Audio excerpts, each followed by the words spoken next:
is like that. Let me ask the question for those that feel more of that you identify to this. You feel more, if you will, comfortable in your skin, like it's how God has created you to be, is when you're serving people. Let me see your hands. You love serving people. It's just like, man, you feel alive when you're able to serve. I believe that that is a form of communicating the gospel, is serving people. We look at the life of Jesus Christ. He served people. He said the greatest of these were those that could serve. How about this? How about creative? How many people you could identify yourself as a creative individual? You're very creative. I believe right now, let's see your hands again. You're creative. You're a creative individual. I believe right now the Holy Spirit is breathing on creativity. I believe He's breathing on creativity to reach the lost. I believe that there are creative ways right now that God is breathing on to reach the lost. Here's one of the ways that I feel like that God is breathing on right now. And it's not something new. It's found in the Bible. It's opening up your house. Having creative things in your house. Doing things that are creative online. We're living in a society right now that we can impact people more on social media and online than we ever had before in our whole in history. It's an incredible platform that we have. How many people, to be honest with you, to be honest with all of us, let's be honest, some of you like to debate. Let me see your hands. You're a debater. Come on, let's be honest. You like to debate. Can I see your hands? Okay, right there, okay. You know, right there, okay. Okay, yeah. A lot of people, they think that's bad. But when it's done in the Spirit of the Lord, Paul did it. Paul did it on Mars Hill. He was very persuasive. He knew the truth and he was persuasive. Why am I sharing this? I believe that every one of us are fishermen. I believe that every one of us are fishermen, that we have an opportunity to go fishing for the lost. If we look at the pulse on America right now, I believe the pulse on America is beating gospel. Gospel. Gospel. Gospel. Gospel. Gospel. Gospel. America needs the gospel more than ever. America needs the gospel more than ever. And I believe the gospel is not just going to come from the evangelists that stand on the stage. Although we want that and we'll always have that. But I believe that the gospel is going to come through the saints in a powerful way. I believe that people are going to know the gospel and communicate the gospel because they know that God has created them to be this, a missionary. Every single one of you I'm seeing as missionaries. I see every one of you as an M. I see you as a missionary. I see you as a missionary in America. God has designed you, that He's placed you here. You could have been born in any other place, or maybe you were and then you relocated. But God knows that you're here. And you're a missionary here. God's called you to be here. Here's another stop. How many people would say that you feel that God speaks to you in different ways and He gives you messages for people? You have these impressions, you have these senses, and it's just like you just know things that you couldn't know by your own, and you just have these senses. Let me see your hands. Okay? I would say that is prophetic. I would say that is prophetic. 1 Corinthians chapter 12 talks about that. You hear God, He speaks to you. There are many individuals here that are prophetic, that God speaks to you in a powerful way. And I want to encourage you to be aware that God is speaking to you and He's leading you to different individuals to give them a word. I remember walking through a grocery store, and as I was walking through the grocery store, I had this overwhelming impression about a lady that I just walked by. My heart just felt heavy. Have you ever walked by someone and your heart just felt heavy and you don't know why? I walked by and I just felt the Lord say to me, go back to her and tell her, or ask her, is everything okay? Can I pray for her? So I walked by her, and And before I could even go by, I walked by another gentleman, or before I could get back there, I walked by another gentleman, and I felt the same thing. I felt the same thing that was on him that I felt on her. And I stopped him and I said, "Hey, excuse me, sir, is there anything that I could be praying for you about?" And he says, "No, that's okay." I said, "Oh, okay, all right." And then I go back to her and I'm talking, and comes to find out that two of them are married. Two of them are married. And their son was just killed. Their son was just killed. I got to stop and pray for both of them. And it was that overwhelming sense that God wanted to encourage them. God needed a light in the midst of their darkness to be able to encourage them. I believe that many of you are prophetic, where God is speaking to you to encourage other people, to reveal Jesus to people. I was able to pray for them right there in the grocery store. It was an incredible, powerful moment. They needed God's strength in that hour. How many people when I say the word power, something makes you come alive? You're like, yeah, I identify with that. Laying my hands on the sick, seeing the power of God come through my hands. That's another style of approach. It's power evangelism, power communication, based on healings, miracles, signs, and wonders. And by the way, I believe that everyone can lay their hands on the sick. I believe it with all my heart. But I also believe that there are some that God designs in a certain way that is the main focus in its power. Its power. There are others, individuals here, that you have a method.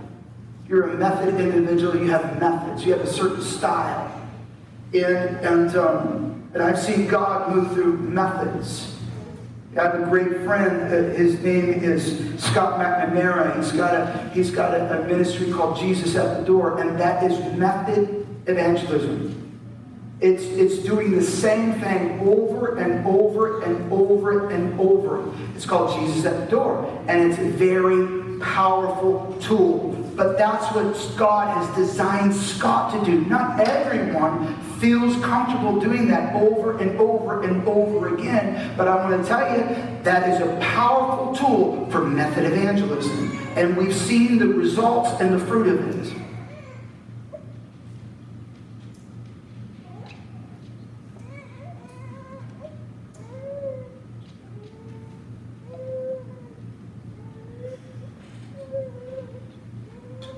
Another one is event.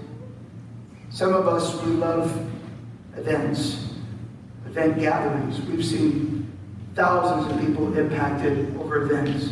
But I've realized this: the average person doesn't put on an event, meaning that not everyone's going to hold an event. But God's in the events. I look at my good friend Daniel Kalinda.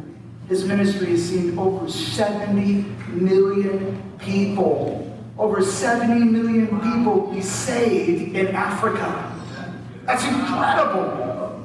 That's absolutely amazing. But not everyone here is going to have an event that sees 1 million people saved. But God can give us one person in front of us to lead to Jesus. I believe the Lord wants to encourage us tonight. We hold our hands out.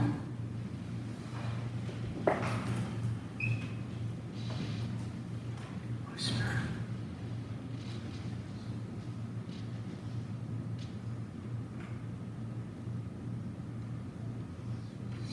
Holy Spirit is the greatest evangelist. And I feel the Spirit of God on some people right now. And I know that God's going to commission people tonight in power. Come, Holy Spirit. Come, Holy Spirit. I'm going to have a couple more people share. And then we're going to lay hands on people tonight, because I feel the stirring in my heart.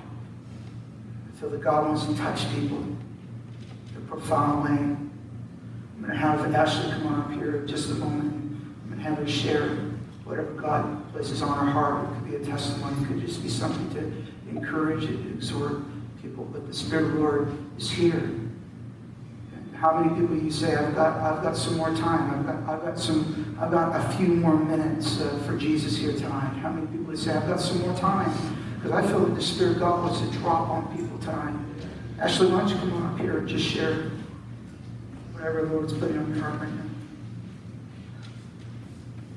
I just felt that Ashley should share something. Hey y'all. So I didn't even know that Chris was going to call me up at all. She did. But wow, yeah. So I would love to actually share this because I work in a mental health hospital, and most people are like, "Oh my gosh," when I say that. But in reality, the truth is that if Jesus lives inside us, He shows up wherever we go, and people are going to be touched by God no matter what. It's just a matter of believing that He really lives within us. So if we show up to the building, He shows up with us.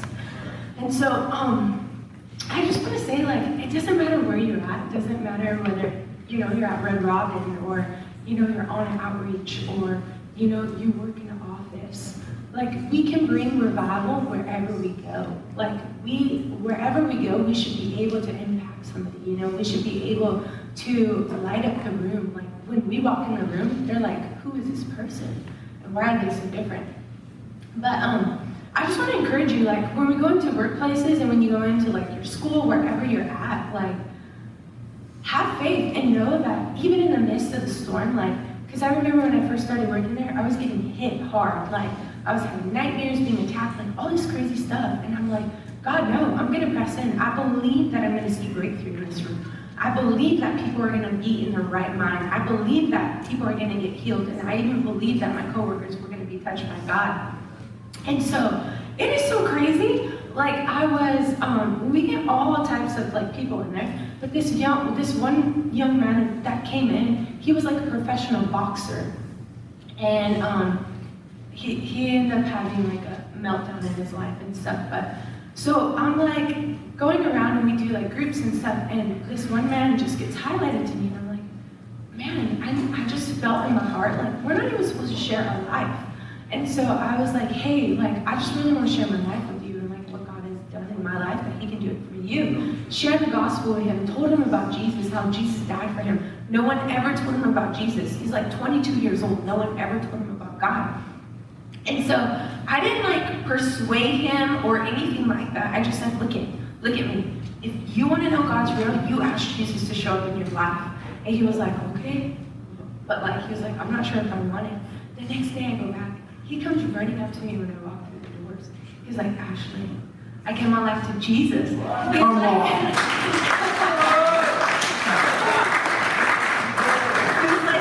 No one told him this. He said, I got down on my knees and asked Jesus to come into my life. I didn't tell him anything. Like, I didn't say get on your knees or anything like that. Like, he chose to do that. He ended up giving his life to Jesus.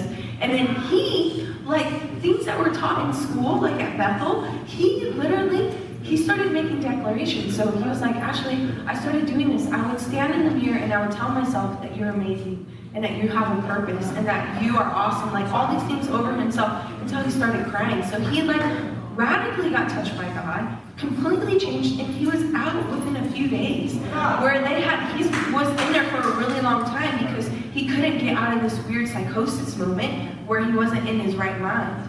And yeah, it's just the power of God. And just know, like, you can transform your workplace. Like, so many of my coworkers have given their life to the Lord now. Like, patients are giving their life to Jesus. Like, miracles are happening in the mental health hospital, you know? So just know, like, it doesn't matter where you are, or, like, if you're at school, the ice cream shop, wherever, like, you can make an impact and you can make a difference. Yeah.